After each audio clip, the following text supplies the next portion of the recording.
So here we have Jeremy Ravenshaw Fowler, who has got more letters after his name than any barbecuing chef in the world, I think. So, and he's going to show us his absolute ultimate beer can chicken recipe. Beer can chicken, or beer butt chicken, came into the UK very recently, and everybody's raving about it. There are many, many ways of doing it, but I'm showing you a variant which is my own. Essentially, every barbecue starts with a good beer. Beer can chicken or beer butt chicken is a very good way to start. Lager is particularly good for this, although ale can be used, but it tends to turn things slightly bitter if you use the wrong one. In this case, we're using this one. Barbecue is not barbecue without first pouring a third of the can out. There are two reasons for that.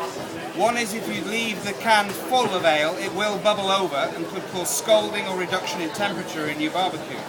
The second part is, the second third is the bit that the chef himself will have, which is no barbecue without ale.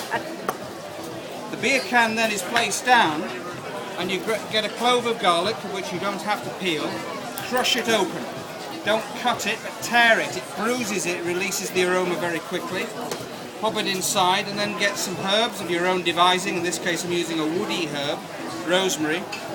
Popping it inside the can. Put a little bit in. On this occasion, what we're going to do is give it a quick swirl. This is a semi-prepared chicken. However, what we do is you put a knife under the skin. You work your hand down inside the flesh and pull your fingers around the inside of the leg. Because what you want to do is put a drop of olive oil, which makes it lucid. You put a rub.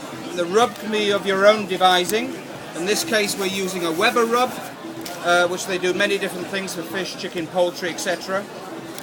And then taking the rub and popping it inside the chicken itself, and using the olive oil, sliding it down the inside of the chicken, making sure that your fingers go up and under the legs. Wonderful, wonderful experience, which stimulates a chef like myself to take this dish a little bit further. You grab 2 cloves of garlic. And the difference between a clove and a bulb is these are cloves, bulbs are the big things which you don't want to be putting under there, unless you want to call this chicken Dolly Parton instead of chicken beer butt chicken. You slide 2 cloves up underneath the skin and place it to rest nice and high, so it's prominent, nice and prominent on the chicken breast. You then raid your wife's medicine cabinet, and you know the cotton eye patches that you use for wiping and removing makeup? You pinch them without her knowing, you cover them over the cloves of garlic and tie it. You then fold the wings back so it's nice and tight. This stops singeing. You fold the wings back. You place the beer can in a Weber rack, which is specially made to retain the can. You can use without, but if you put this onto a barbecue and you've got a bird weighing 3.5 pounds and it topples, you will know it. This is perfectly fitted to go in. Weber also do a separate one which can be done in a domestic cooker, of which the beer goes inside. You then place it on, place the chicken on, and it catches the residue, which can then be turned into a sauce. You could put a Yorkshire pudding in it. You could put white sauce in it and make a chocolate brownie around the outside, but there's no dripping, so it's quite diverse. The second part to this is the most interesting part, and most people tend to close their eyes when this point happens. You insert the chicken over the beer can. You bring the legs forward, and you bring her legs forward because it's suddenly gained a gender. You then put a rub all over the outside of the chicken except for where the eye patches would normally go. I do love this bit. You then pop it onto a Weber cooker to about 375 to 400 degrees Fahrenheit.